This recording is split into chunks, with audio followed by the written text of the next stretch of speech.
ছোটোবেলায় পড়েছিলাম শীতের সবজি ডুবায় খায় কবজি।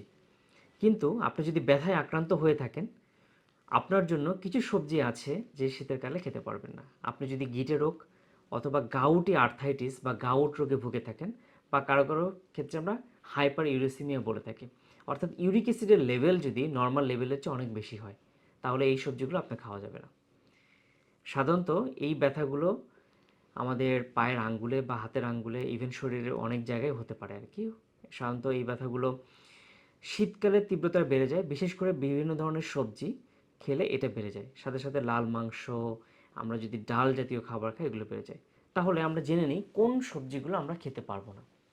সাধারণত হচ্ছে সিম জাতীয় যে খাবারগুলো রয়েছে, সিম, বরবটি, আমাদের পালং শাক, হ্যাঁ, এছাড়া হচ্ছে যে মিষ্টি কুমড়া, সাথে সাথে করে হচ্ছে সামুদ্রিক যে মাছগুলো রয়েছে সেগুলো, সব ধরনের রেড মিট আপনি বাদ দিয়ে দিবেন। যত ধরনের ডাল রয়েছে, হ্যাঁ, অনেকেই আমাদের প্রশ্ন করে যে আমি কোন ডালটা খেতে পারবো। যত ধরনের ডাল রয়েছে সবগুলো ডালকেই আপনি বন্ধ করে দিবেন। ক্যাফিন অথবা অ্যালকোহল, এগুলোকে আপনার কমে ফেলতে হবে। শীতকালে সাধারণত গরম উষ্ণ থাকার জন্য আমরা বেশি বেশি চা পান করার চেষ্টা করি, এটা কিন্তু আমাদের ইউরিক অ্যাসিডটাকে বাড়ায় দেয়। এখন কোন সবজিগুলোকে আপনি খেতে পারবেন?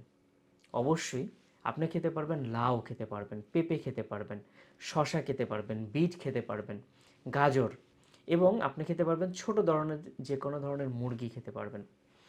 এবং মাংসগুলোকে বন্ধ করে দিয়ে শুধু মুরগির মাংস খাবেন, এবং ছোট যত মাছ রয়েছে সব খেতে পারবেন।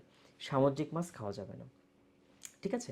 এবং সাথে করে পানির পরিমাণটাকে পর্যাপ্ত পরিমাণ রাখবেন, কারণ পানি যত বেশি খাবেন, শরীর থেকে ইউরিক অ্যাসিডের যে বের হয়ে যাওয়া, আমাদের মূত্রের মাধ্যমে বের হয়ে যায়, এটা বেশি হয়ে যাবে।